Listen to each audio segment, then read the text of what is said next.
McLaren arrived in 2026 as defending champions, unveiling their brand new MCL40 ahead of the Barcelona Shakedown test with huge expectations.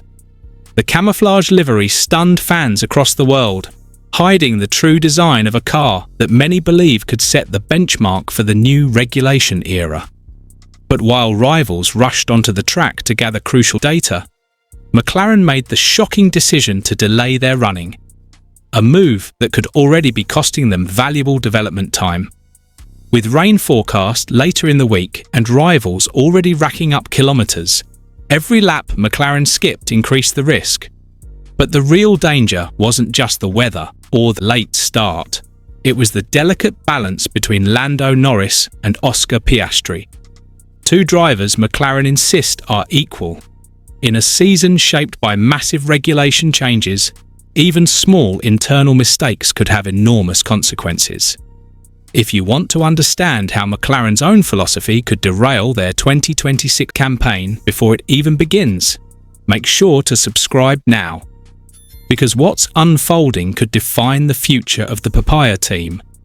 McLaren's decision to sit out the opening day of the Barcelona Shakedown test immediately sent shockwaves through the paddock. While Ferrari also chose to delay their running, most teams wasted no time getting their 2026 challengers on track. In a season defined by the biggest technical reset in Formula One history, every single lap matters more than ever before.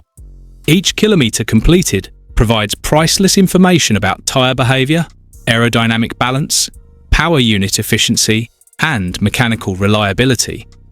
By starting later than their rivals, McLaren may have already sacrificed crucial development opportunities that could shape the entire championship battle. The situation is made even more precarious by the unpredictable weather forecast. Rain is expected later in the week at the Circuit de Catalunya, potentially wiping out valuable dry running. If wet conditions dominate, McLaren and Ferrari could find themselves miles behind teams who managed to complete long, clean stints early on.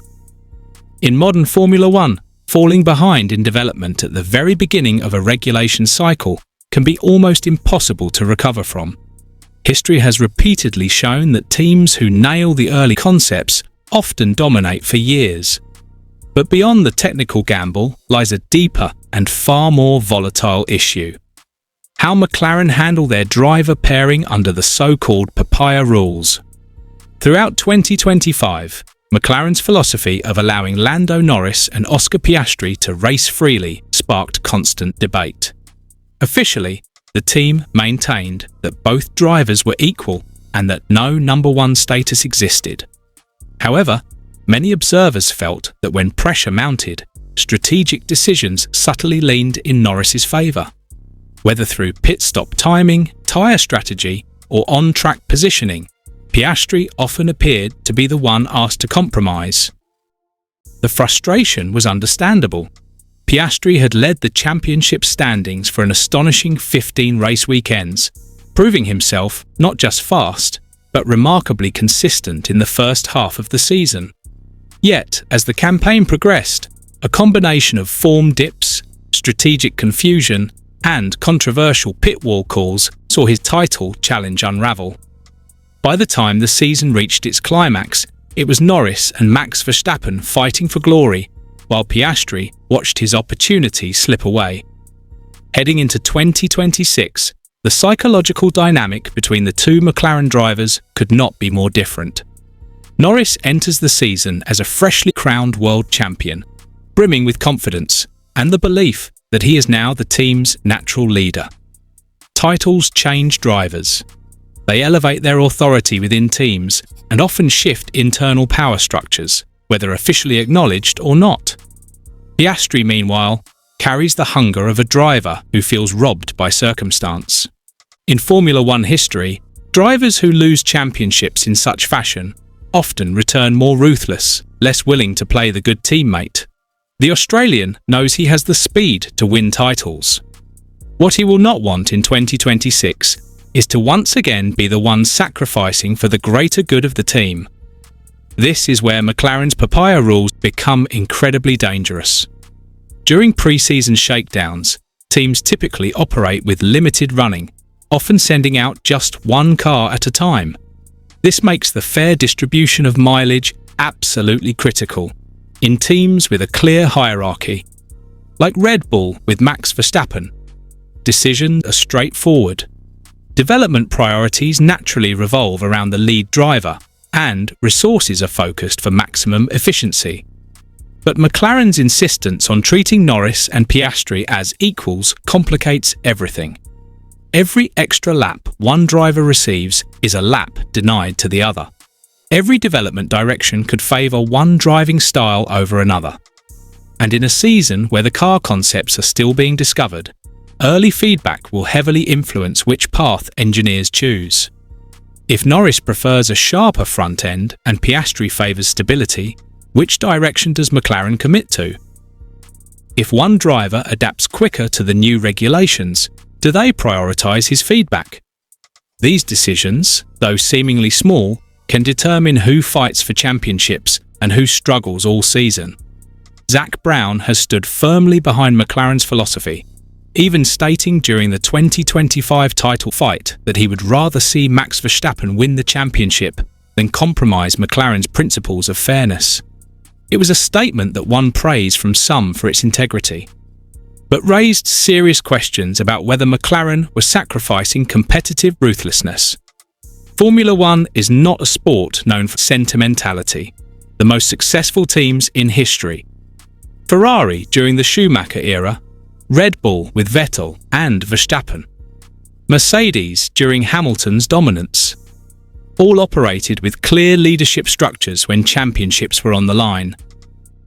McLaren, however, seemed determined to walk a different path, and history has already warned them about the dangers. Lando Norris himself drew comparisons between his rivalry with Piastri and McLaren's infamous 2007 season, when Lewis Hamilton and Fernando Alonso clashed internally. That year, McLaren arguably had the fastest car on the grid, yet political battles, tension and lack of unified direction cost them both the Drivers' Championship and ultimately destabilised the entire team. The echoes of that season are growing louder. Add to this the growing concern among fans regarding Piastri's second-half season performances. While no one doubts his raw talent, a noticeable trend has emerged where his form dips as championship pressure increases. Whether this is due to mental strain, car development drifting away from his preferences, or strategic mismanagement remains unclear. But in 2026, the stakes will be higher than ever before. With Norris riding high as champion and Piastri desperate for redemption, every team decision will be scrutinised. If McLaren mishandle testing mileage, if early development choices favour one driver too heavily, if controversial strategy calls return under pressure, then the Papaya Rules could evolve from a symbol of fairness into the very reason McLaren lose control of their championship defence. The delayed start in Barcelona may seem minor now, but in the brutal reality of Formula One, it could be the first domino to fall in a season that spirals into internal conflict and lost opportunity. With a brand new car, massive regulation changes, and two drivers who both believe they deserve to be world champion, McLaren are walking a razor's edge in 2026. Will the Papaya Rules create another legendary internal battle? Or will they once again cost McLaren everything? And more importantly, who do you think will emerge as McLaren's true number one this season? Lando Norris or Oscar Piastri? Let me know in the comments below.